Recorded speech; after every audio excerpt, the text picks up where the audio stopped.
Sir मेरा सवाल ये है कि जैसे आपने पिछली वीडियो में बताया था कि हमारे सबकॉन्शियस में जो चीज़ें होती हैं उससे हम वर्क करते हैं, वो एक्शंस का काम करती हैं हमारे।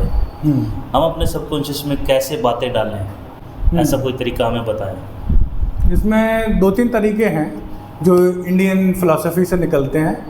एक तरीका तो योग निद्रा का तरीका है, ठीक है, जिसमें योग निद्रा में आप जाते हो और योग निद्रा की, जैसे हम लिख देते हैं यहाँ पे, पहला तरीका है योग निद्रा का तरीका।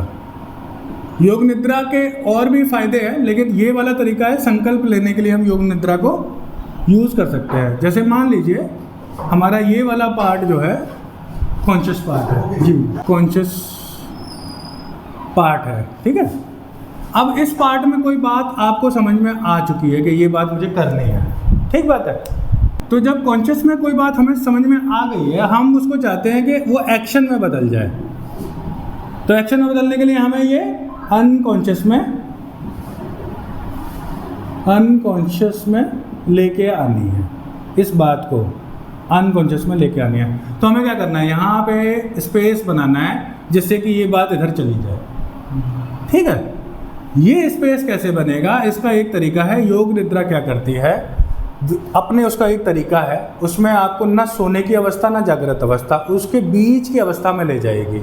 और उस अवस्था में जाने के बाद में आपको समय दिया जाता है कि अब आप संकल्प लें 3 बार। उस संकल्प से जो विचार आपके कॉन्शियस माइंड में था वो अनकॉन्शियस में चला जाएगा। ऐसा नहीं है लंबा समय लगेगा, आप 3-4 दिन जब करेंगे, किसी एक कॉन्क्रीट विचार को लेना, उसको जितना हो सके उतना कॉन्क्रीट कर लेना और फिर उसको योग निद्रा के समय में अपने मन में डालना है। तो जब वो चला जाएगा 3-4 दिन में आपके उसके प्रति असर दिखने लग जाएगा और आप एक्शन करने लग जाएंगे उसके अकॉर्डिंगली जो विचार आपने अपने मन में डाला है। अब यह है कि योग निद्रा के लिए क्या आपको किसी गुरु की ज़रूरत है? आपको अगर 1-2 बार आप YouTube से सीख सकते हैं। योग निद्रा इतनी कोई मुश्किल चीज़ नहीं है, 3-4 स्टेप होते हैं इसके आसान, सब आसन में लेट के आपको करना होता है।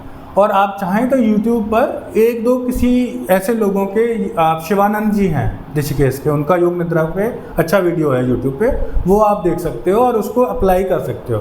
अगर आप 1 हफ्ते तक कर लोगे योग निद्रा तो आप खुद ही उसको रिपीट करने लग जाओगे, आपको किसी वीडियो की भी ज़रूरत नहीं पड़ेगी। तो ये एक इफ़ेक्टिव है और इसका और भी पॉजिटिव इम्पैक्ट आते हैं हमारी हेल्थ पे और हमारी साइकी पे, इसलिए योग निद्रा एक अच्छी चीज़ है जिससे हमें करना चाहिए। तो दूसरा तरीका है जो ओशो ने बताया है, सिंपल तरीका है, श्वास को रोक कर संकल्प लेना। दूसरा है किसी भी चीज़ को एक्शन में लाने के लिए। तीसरा तरीका क्या है? तीसरा तरीका है सेल्फ अफर्मेशन।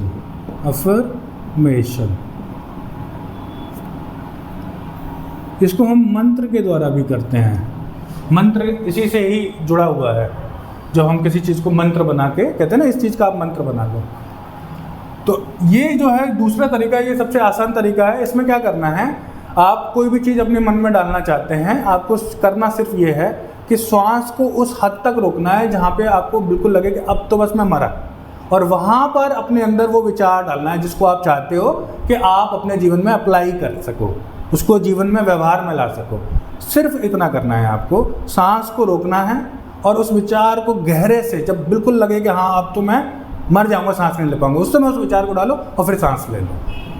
ये दूसरा तरीका है और ये दिन में 3-4 बार आप आराम से कर सकते हो। जब भी याद आए तब ये काम कर लो, इसका असर आप 1 हफ्ते में देखोगे, आपके एक्शन में आने लग जाएगी वो चीज़, ठीक है। अब हम तीसरे तरीके पर आते हैं। तीसरा तरीका है,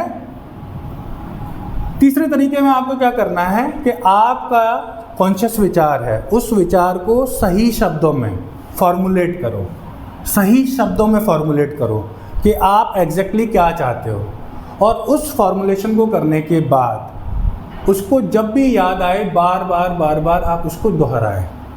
सोने से पहले और जगने के बाद अगर आप इसको करते हैं तो यह सबसे अच्छा समय है इस चीज़ को करने के लिए।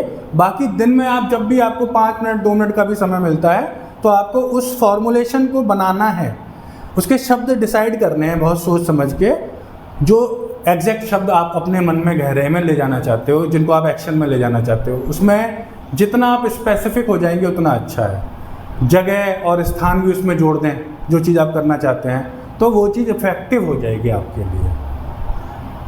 तो ये तीसरा तरीका है, जो जैसे हम बोलते हैं ना मंत्र की साइकी, वो इसी तरह से काम करती है। हम उसी चीज़ को बार बार रिपीट करते हैं अपने माइंड में, जिससे वो रियलिटी बन जाती है।